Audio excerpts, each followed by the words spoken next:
All right, welcome to another episode of Fun Never Ends with Nelson and Friends. Broadcasting live from my house in SoCal. It's a beautiful day in SoCal. Sad news this morning. We all got the news that Malcolm Young of AC/DC had passed. Prayers to the band and the Young family.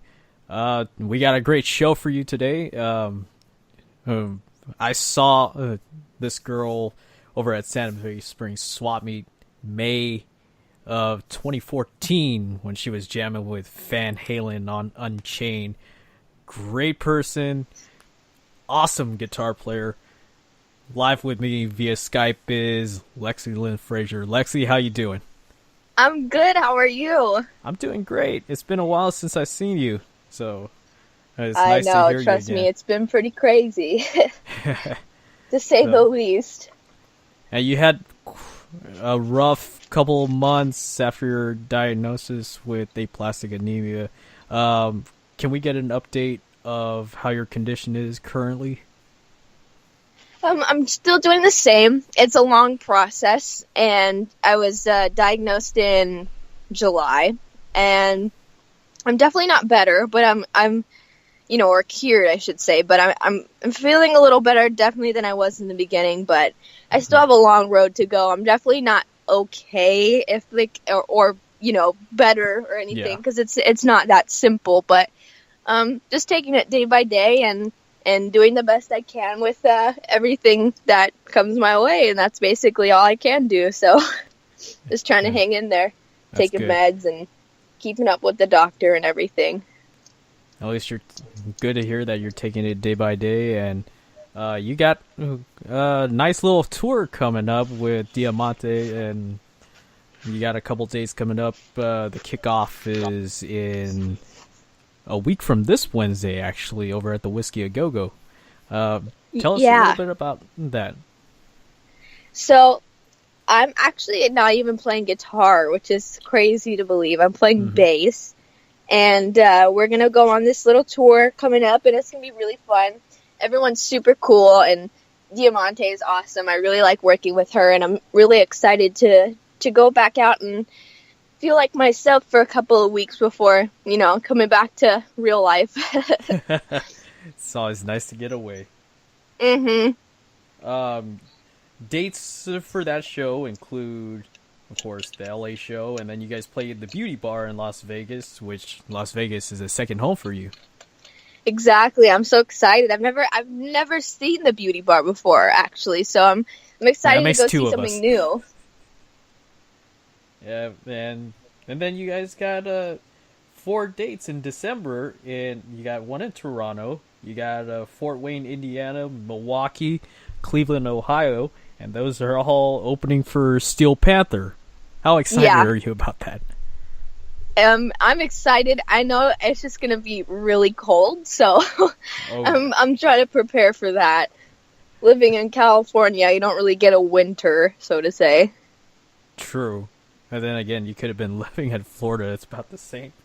Yeah, exactly. Okay. So have a great tour when that comes. I look forward to seeing that show and seeing you guys rock the Whiskey A Go-Go. Thank you. I'm really excited. It's definitely going to be something different and new, and it's definitely going to be a struggle for me just to balance out, maintaining my health while also, enduring what the road has to offer. But it's going to be a good challenge, and I needed it, so I'm excited to have the opportunity and thankful, and it's gonna be really cool, because it could have been a lot worse. I could, if I hadn't have caught what I have, then there was a really big possibility that I could have passed away at the end of the year because I didn't know. So it's just I'm very grateful to have the opportunities that I do have, and to be able to say I'm alive and kicking and just working really hard to get back to where I was before. Even better. Yeah, we're all glad that you're doing you're doing a lot better than you were. And your mom just sent a little comment saying she loves you. I love you, Mom. So let's go through a couple bands that you were with. One of the bands you started off in was Brook Rose, and was that one of the first bands that you were in? I think it was the first band I was ever in. Yeah. How long did that band last? And can you tell me a little bit about that little project? I think it might have been like I don't really remember specifics around that time for some reason. It's like blank, but I think that I was in that band for at least a year and a half, maybe 2 years, and it just didn't end up working out with the singer. She decided she didn't really want to pursue a career in music, which I know a lot of people would be, I don't blame her because it is tough, and if you don't love it, then you won't really be able to keep up with it. And that was fine, and everyone's cool, and we're all still friends. It was nothing personal. It was just a thing. It was like, hey, not really my thing, which is all good. That's good. And that was kind of the end of that one.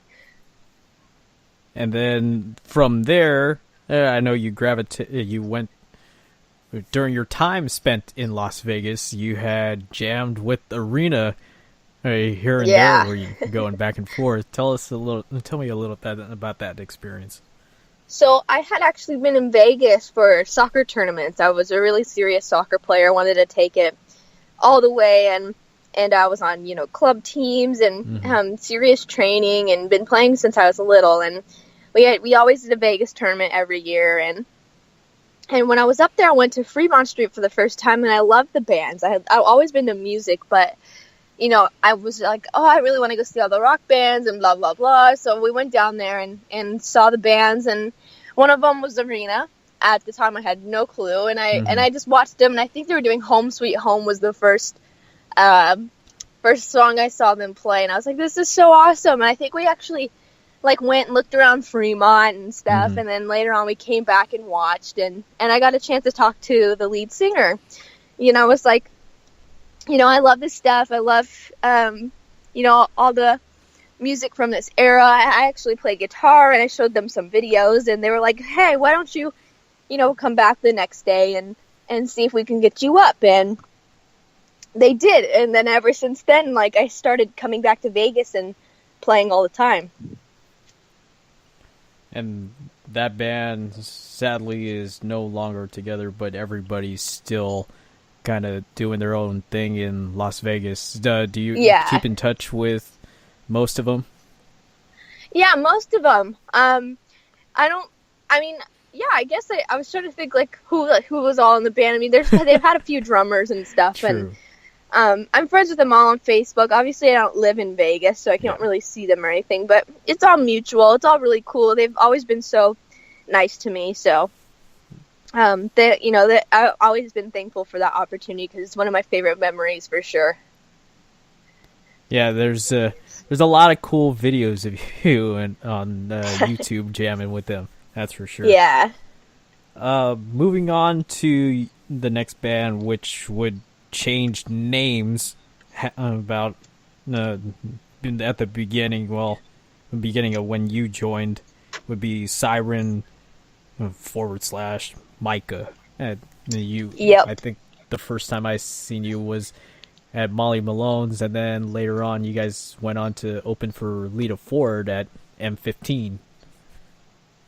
Yeah, that was we played one show with Siren, and then I think they made the announcement that they wanted to change the name to Micah, and whatever, it was fine, and it was a good experience. I met a lot of really important people in my life through that experience, and for me, it wasn't the best time, but I did learn a lot about, being on the road and touring and just being a guitar player in general. And I mean, it wasn't all bad. There were some good times and everything, but towards the end it was pretty rough, and that's when I decided, I don't really need this. So we parted ways, and that's kind of been it since then. I don't really keep in contact with anybody much, but I don't wish anything ill of them, especially, having something done to me for sure. I wouldn't wish it on anybody, but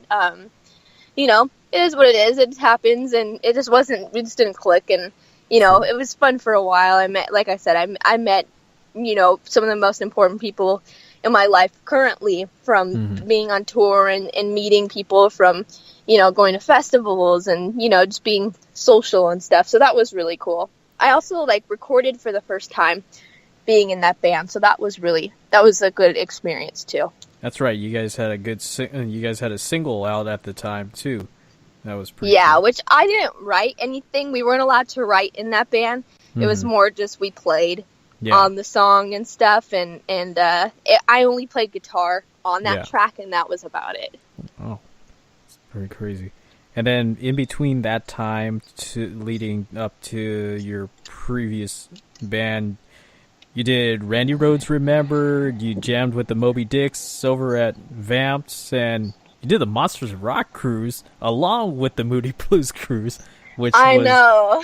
How was that experience going from the Monsters of Rock cruise, and then I think you had a very short break before jumping on to the Moody Blues cruise? There wasn't even a break. It was literally we got off the boat and then we got right back on. It was literally there was no break. I begged Larry. I was like, look, can I please go and play with the bands on the next boat? I was literally obsessed with the cruises. I wish I could do it every single time. It's my favorite thing. I honestly think it was probably one of the best times I've ever had, ever. It was just so cool to be able to hang out with all the my musician peers, but also be able to still perform and have that aspect, and also be on a mini vacation at the same time. So I just think that my mom got to come with me, and I was with Brent and everything, and it was just really, really fun. It was just a really good combination and experience. Yeah, there was a kick-ass photo of you jumping off that stage. That was pretty cool. I think that was done by Igor, and Igor takes the best photos. So I literally, Igor's I amazing. rarely get shot by him, and so when I do, I go insane, because it's awesome. I think I'm hoping he's coming out to Toronto for us, because that would be so cool, because it's been so long, so, I gotta make sure I look good. I'm sure he will. He lives in Toronto, doesn't he? Or Ontario, or somewhere in Canada. Yeah, I don't know where exactly, and I'm pretty sure I can't give it out even if I did know, but I do know it's somewhere in Canada. Somewhere around around there. Randy Rhoads Remember last year, surprisingly enough, I'm wearing that exact shirt. Funny. You got to jam on Crazy Train with Reese Sarzo, Brian Tishy, and of course Robert Mason from Warrant. How was that? Talk about that experience, because that was crazy, because I wasn't supposed to. It was supposed to be, I think, Nita Strauss and Courtney Cox from the Iron Maidens, and for some reason that didn't work out. And so they asked me, and they're like, we want you to try out, so upload an audition video and whatnot, and I did, and people chose me, and I was super excited. So I worked really, really hard to learn it, and when I got there, I got to play Randy's replica guitar that Brent let me borrow and stuff, and only a few people have played it, and it was really, really special, and the family that I'm now very close with was there, and it was a really, really cool experience. It was just one of those things where, I'll never forget that for sure. Yeah, that was fun seeing you play Crazy Train and watching all that stage side. Sounded amazing, especially being able to jam on that white Les Paul Custom. Yeah, it was so heavy for me at that time. It was so funny. It was actually really tough to play, but it was so fun. I remember I always played on a 24 fret, and that one had 22, and I wasn't really seasoned, not that I am now, but way less than I am now of a guitar player, and it was so weird making that transition, even though it's 2 frets less, and I think I played the solo. I started in the wrong key, because I'm so used to going up to that spot on my neck. That I started playing, and I was like, my ear's really good, so I heard it, I was like, oh no, so I adjusted really fast. But I think there's probably a couple of videos where you can hear and you're like, oh, that doesn't sound right. It's because it was not. But it was, it's a learning experience. I think I was 16 or something, so it was a lot of fun. Like I said, I'll definitely never forget that and always be thankful for that opportunity, because that was really, really cool.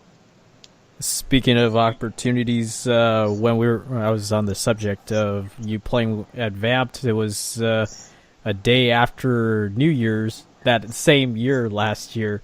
You got to jam rock and roll with the Moby Dicks. Talk about that experience.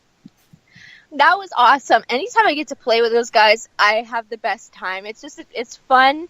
And it's, it's laid back, and it's all just for music, but at the same time, it's just like, it's like a big party, because we're all just there to have fun, and it's almost like a vacation, even though technically we're working or whatever, but, those are all really good friends of mine, especially Brent and everything, so it's just really cool when I get to go up and play, because they're very professional too, so they have their stuff together, obviously, and that's always fun to not have to worry about that either, so that was cool. But, I that was one of the first times I got up and played live after I had left Micah, I believe, and then it just kind of kept doing more appearances after that. Yeah, it's never work when you're doing something you love. Yeah, exactly. Let's see. Of course, we go on to you playing with an all-girl band, which would feature you and 3 other girls that you were recently doing a project with. Can you talk about that experience? Yeah, so I actually didn't know any of the girls before I was in the band. It was pieced together by Sony. And it was Simon Cowell's project, and Louis Tomlinson from One Direction was a part of it too. And they've been looking for a guitar player for a really long time, and I guess they reached out to me, and I was so done with being in a band with girls at that time. I was like, oh my gosh, the drama and the blah blah blah, and I was like, you know what, I'm just gonna give it a try and see what happens, and I ended up really clicking with them, and we were really good friends in the beginning, and it was super cool. And it was a really big opportunity for us, and it was a good look into being, tied up with a major label and whatnot, and getting to see how that all works and whatnot, because it's definitely different than being in a band with people that, from before, and going together and playing shows. Like, it's completely different, and it's a good experience, definitely, just trying to make a break into that kind of circle of labels and whatnot. But unfortunately, after like about almost 2 years, it didn't work out with some of the parents that were involved and whatnot. They just weren't happy with the experience, and it was just too much drama. And Simon said, I don't deal with drama, and he got rid of us, basically, because we were signed together as a group, so it wasn't like you could get rid of individual members and like move on. It was just like, you guys are a group, you need to stay a group and get it together, and it didn't work out. So he's like, bye. Basically, like, I give you a chance, and I'll see ya. And that was really unfortunate, because that happened about a month before I got diagnosed. So it was kind of like a double whammy, I was like, oh, dang, I lost my deal, and now I have a blood disorder. Like, Merry Christmas, That's but the worst. It definitely was tough, and it still isn't amazing, but like I said, it's it's a learning experience, and I've learned so much about things that have helped me for the now, and my mental strength is totally different than it was 2 years ago or whatnot. So as much bad has come from different things, I've gained just as much good in terms of being stronger and knowing how to handle things, and just being more aware, and also about stressing the important things more than the little things. I think that's so important. So that's one thing I'm super thankful for, because if I wouldn't had gone into the hospital, like I said, it could have been really, really bad. So everything happens for a reason, and I'm definitely aware of that. So it's all good. That's good. Bruce Berg writes, good to hear you today. You sound really good and have a blast playing with Diamante. Oh, thank you, Bruce. It's awesome. I'm glad I sound better than I look. Let's go to not only that so after that, you went on to, well, you had done a couple shows before with Brent and Drew of Wildside. You fill in for guitar, or you're actually, I should rephrase that. You're a member of Wildside. Yeah. And you guys did a. Sorry, I'm not clicking. That coffee hasn't kicked in. Sorry, but you went on to play with Wildside, and you did a an East Coast tour, correct? Yeah. I mean, we played a few shows and whatnot, and I mean, it was really, really cool. We didn't really do like a tour, but we did a few shows together, and that was awesome. And I love playing with those guys, and it's always a good time when we get to go out and play. So that was really cool. I was excited to play with Brent. That was fun. And do you guys have a lot of like? You have reached your destination. Your destination is on the Sorry. It's the map. Gotcha. I'm in the car. You've reached your destination. I know. Oh my goodness. Sorry. It's all right. No worries. Wildside. When you guys are playing on stage, do you guys trade off on solos? Well, I was just rhythm guitar. Brent does all the solos. There is one song that we like go back and forth and play like together, but Brent plays everything. He wrote the song, so I don't blame it. So. Well, do you have a favorite Wildside song that you like to jam on? My favorite is Latin Sin. I like playing that song. It's fun. That's a great song. Yeah. Let's go to... You have quite a number of endorsements. You've been endorsed by FU Tone, Paul Reese Smith Guitars, Rock the F Out Apparel, and a new company to me, CL Alsip Guitars in Texas. Yeah, you actually have Alsip. They're really, really cool. They're like a small town company, and the reason they build their guitars is amazing. You know, you could read up on everything on their website, but everything I'm really grateful to be working with, and happy that they stuck with me, you know, through everything. So that's really cool. You know, it's awesome to have support like that. How is that guitar that you got from that company? It's amazing. I got everything custom done. You know, I have the mahogany body and, you know, the maple neck and everything. I custom picked, like, and hand picked everything and did it to my, I guess what I imagined at the time, like, would be really cool, and ended up working really well.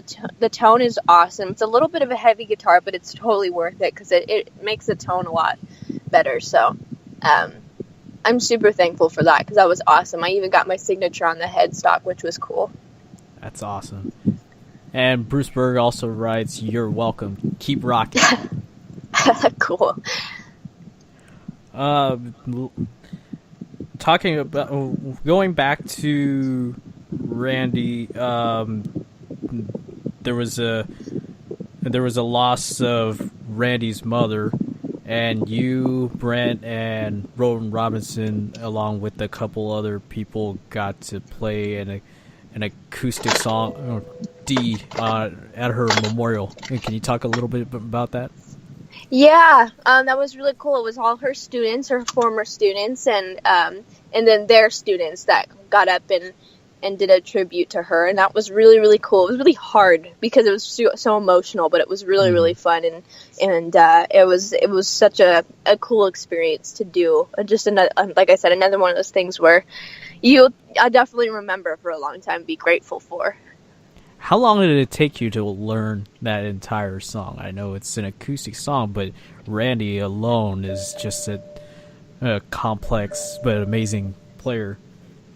For me, I mean, it took me a day to learn the song, but to get it like right, it took a little while to get everything down and clean and perfect. It took a while, but to learn the song was, you know, like a couple hours. That's cool.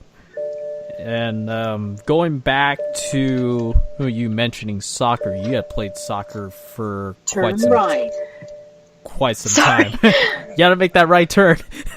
I know, always. You played soccer for quite some time. I know you haven't been doing much of that recently with your music career going on, but talk a little about your soccer experience.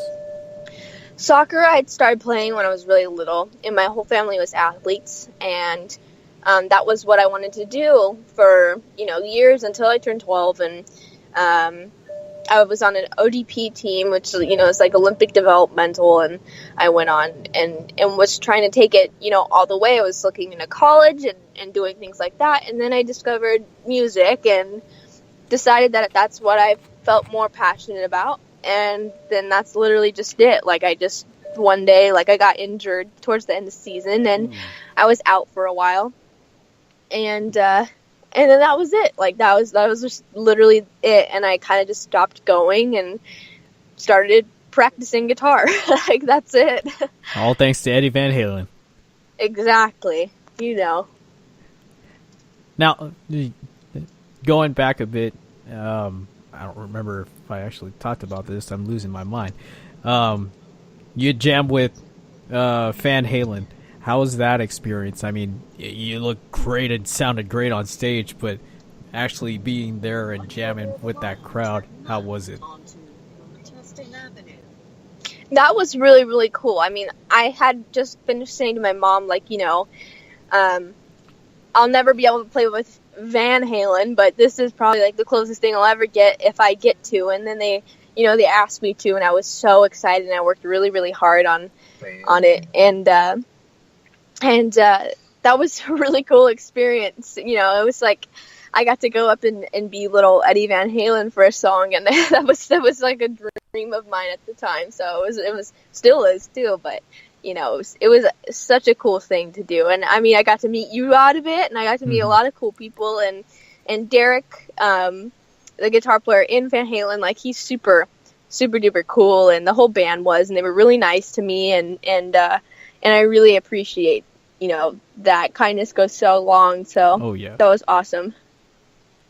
One thing I forgot to mention is you got to play with Paradise Kitty when they were playing over at the Rainbow. How was that, playing with Paradise Kitty and playing with Courtney from Iron Maidens?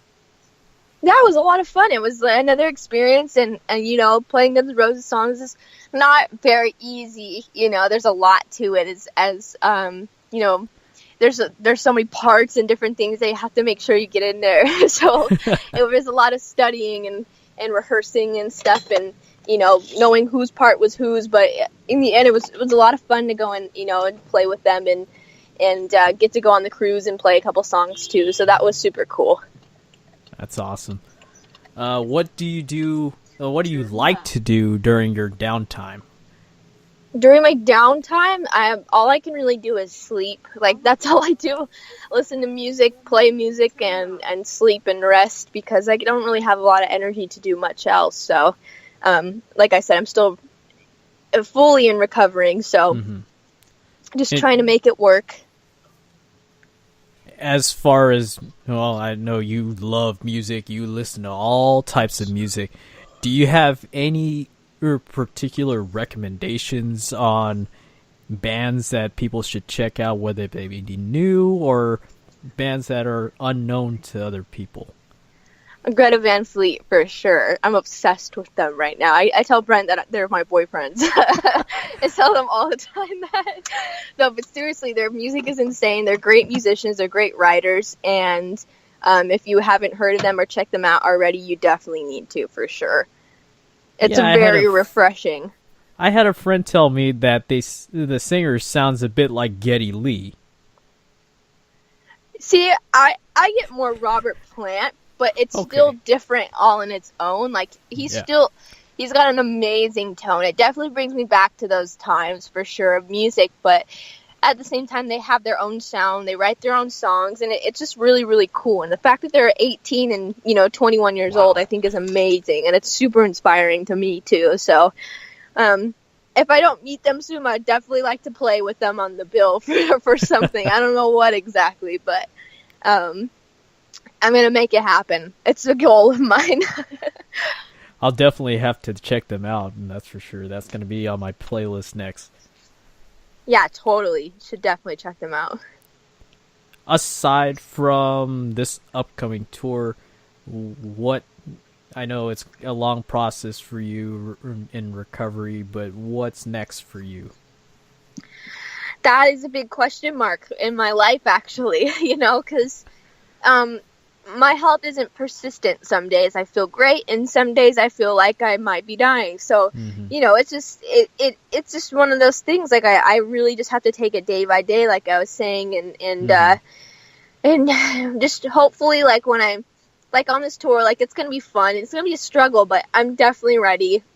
And it's been super fun rehearsing for it and everything. But at the moment, that's just what's on my mind, just to focus on that and be prepared, because it does take a lot for me to, even get up during the day and go do normal things like go to the grocery store or anything like that. I have to make sure I have the energy. I have to make sure I'm dressed correctly. I have to take my meds. Like, it's this whole process that I have to get used to and adjust to very quickly and very recently. So, I mean, I'm pretty good at doing that, but it's definitely rough when it affects you so much. So, just trying to do my best, but every day's different. So that's just all I can focus on at the moment. Gotcha. You got anything keeping you entertained aside from your music? Any like specific Netflix series or anything kind of like that that's keeping you going? Honestly, not really. I mean, like I watch some stuff on Netflix, but not really. Like I said, music is literally just the only thing that really keeps me going at the moment. I have ever watched Stranger Things? I've never seen that. I've never seen a bunch of stuff. So, because I get so emotionally attached to things, like it takes so much out of me to be into something like that. So, literally, I'll watch Family Guy forever, and that's it. Like that's literally all I do. I love it. Oh man. Sorry, I'm losing my mind again. But how is it playing bass, learning how to play bass? I know you're very persistent on guitar and you play a little bit the piano. Is there a lot more difference for you learning how to play bass at the moment? No, I mean, it came pretty naturally, and I have a whole new respect for the rhythm section for sure. It's a lot different than playing guitar, no duh, but my hands are a lot stronger than they were before, which is really great, and I just love it because it's opened up a whole new aspect of music for me, and now I hear things a little differently, and now it's helping me write, and it's helping me, look at songs and different things, in the full spectrum, and I love playing bass. I think it's absolutely amazing, and hopefully I can do it some justice, because I know I am a guitar player, so we'll see how that goes. Hey, who knows? You'll be like a one-man band, kind of like Brian Tishy, and that man plays everything. Right? I'll be on the drums next. We'll see. How many guitars do you own, and what guitars are they? Oh, wow. I know I own at least, maybe 10. I can't even think at the moment. My stomach is killing me. Sorry, Gotcha. I'm dying. Trying to think. I know you have a for PRS. sure have several PRSs. I have one CR Allsip. I have a 7-string Ibanez. Ooh. I have a Lion that I first started playing on. I have Epiphone that I first bought, my first guitar that I ever bought from Best Buy or something. And then I have my acoustic PRS and then another acoustic that my uncle actually gave to me from when he was a kid that I still play and everything. And I think that's everything. I'm not sure, but I'm pretty sure. Oh, and then I have a Fender P bass, which is what I'm playing right now. Nice. How's that little, was it the Phil Collin kind of knockoff working for you? I know it's probably sitting up on your wall. Oh no, it's so cool. And thank you for that too. I love it. I have it tuned to special tuning because it worked really well for me in that. And I play it at home a lot. I haven't been able to take it out, but I love messing around with it at home and everything. And That's awesome. and it's very special to me. So thank you. You're welcome. Do you have any places that you want to play specifically? Like, it's a dream of yours to play a specific city or festival, and if so, which one are they? I honestly just want to play everywhere that I possibly can. Nothing specific. Like, I want to visit every city, every state, every country. Like, that's my goal, is to just be able to travel the world and perform. So, nothing specific, but definitely I just want to have a long career and be able to do that. That's all I really want. And what about band-wise? If you could open for any 5 bands, I already know 2. 2 being, well, 3 probably Miles Kennedy, Aerosmith, and what was it, Extreme, and then Extreme, yeah, for sure. I love obviously Van Halen, and was that leave one more? I don't know, maybe like Winger or something. I love them. That's awesome. So we're just gonna about wrap this up here. I know you're probably out and about and probably got to get something done today, but I appreciate the time you taken out for this interview. I really thank you and appreciate it. Yeah, of course. Thank you for having me. It's been a while since I've done one of these, so probably a little rusty, but thanks for asking me, and I'm super honored to be able to share a little bit of my story and talk about myself for a couple of seconds. So, so thank you for that. And thanks for having me on. You've always been an awesome friend and supporter. So I really appreciate that. So thank you. Hopefully we could get together again sometime. So yeah, we're definitely. long overdue for that. Exactly. Well, I hope you have a great rest of your day, and praying that you get better. I know it's a long path, but we'll see you very soon. Thank you. Thank you so much. Bye. Have a happy Thanksgiving. You too. All right. Bye. Thank you. All right.